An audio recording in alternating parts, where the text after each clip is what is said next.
Iniimbestigahan na ng Office of the Ombudsman sina Senator Loren Legarda at Batangas Representative Leandro Leviste.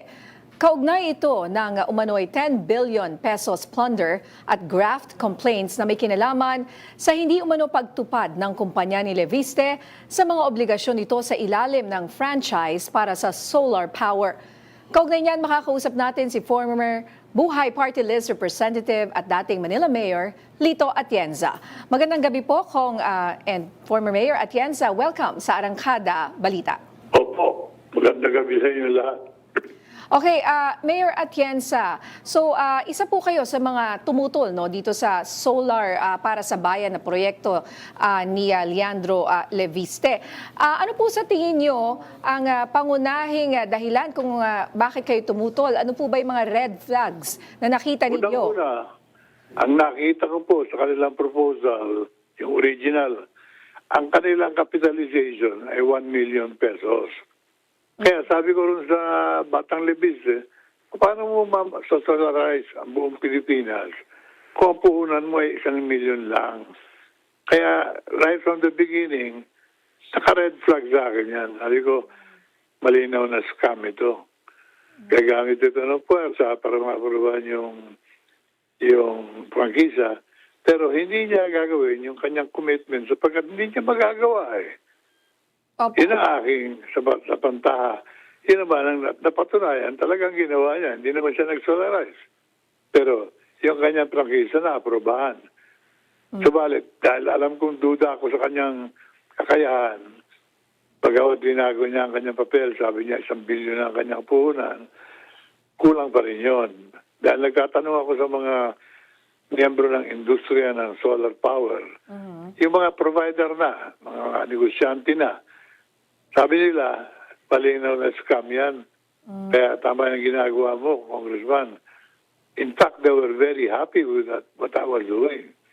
So tinuloy ko yung aking fiscalization on the floor of Congress.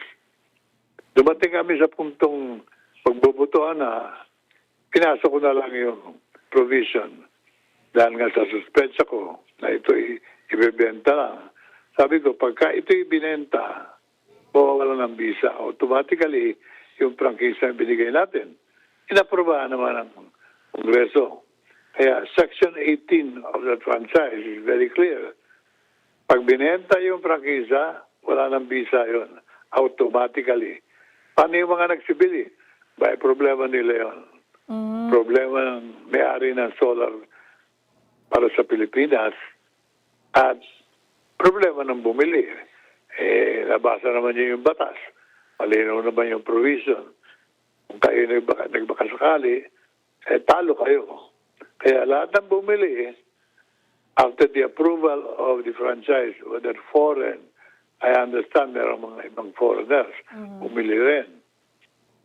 Lugi sila sapagkat wala ng visa yung prangkisang yun as far as Congress, as far as the law is concerned. Okay. So, at meron po kayong nabanggit na personal na tama po ba nag-lobby sa inyo si Senator Loren Legarda? Maaari niyo po bang i-detalye ito at yung may balita na nag-coffee kayo at merong 10 million na ino-offer daw sa inyo para aprubahan ang solar project ng kanyang anak? Ako ang sasabihin ko yung nangyari, walang dagdag, walang kabawasan. Inanyayaan ako na isang common friend namin, si dating gobernadora ng Antique, na si Sally Perez, magkapiraw kami ni Senadora. Dahil kaibigan ko si Sally, kaibigan ko din naman si Senadora Leviste, Legarda. Pumayag ako. Kami nagkape sa Manila Polo Club. Hindi ako miyembro doon. Pero siya ang miyembro doon. At siya naganyaya sa akin. In the course of our having coffee, sabi niya, tulungan mo naman yung anak ko. Matalino yan, genius yan. Sabi ko, gusto kong tumulong kung makakatulong ako. Pero hindi ko pwede talaga dahil yung kanyang application, 1 million pesos ang kanyang puhunan, ay hindi po mangyayari yan. I will really object to it. Sabi niya, hindi, nabago na namin. 1 billion na ngayon. hindi pa rin kasya yun. Sabi ko, I've talked to the solar power businessmen and they laughed at it. Pag inaprobahan nyo yan, kayo mga may kasalanan. Ako naman ang inaasikaso ko lang yung kapakanan ng ating bayan that I will never agree na malulugi ang Pilipinas, malulugi ang Pilipino. Kaya patuloy ako nag-fiscalize. Noong sinabi ni Senador sa akin, Lito, Mayor, chairwoman ako ng APRO committee sa Senado. I have control of funds in the Senate. I can help you with any of your projects. If you want, today, I can order the release of 10 million. Doon ako na-insulto, sabi ko. Kung yan ang pag-uusapan natin, I have better things to do, Madam Senator. Tumayo ako. Nagambala yung nag-areglo ng meeting namin, si Governor Perez. Sabi niya, sinabi ko na sa'yo, Loren, kung gagawin yan, kung aalokin si Congressman Atienza dahil galit yan sa corruption. Yun lang. Walang dagdag, walang kulang. Yun ang nabagitan sa amin. Opo. And I continued to fiscalize until I succeeded. Napun ako na aproba ng Kongreso. Opo. So, Naisingit ko yung provision. Pag ito ibinenta, automatically wala nang visa itong prangkisang ito. Pumayag naman yung mga nag-sponsor. Primarily, si Congressman Arthur Yap. Siya ang main sponsor ng measure. Pumayag. Kaya napasok yung provision na yon. So now, ano status? Wala nang visa yung prangkisang yan dahil binenta nila eh.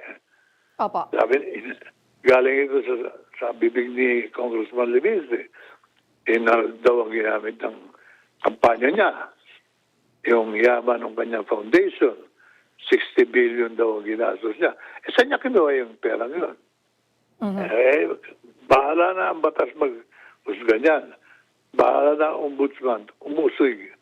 Ako naman, ay sinasabi ko lamang yung aking bahagi doon sa mga nangyaring yun.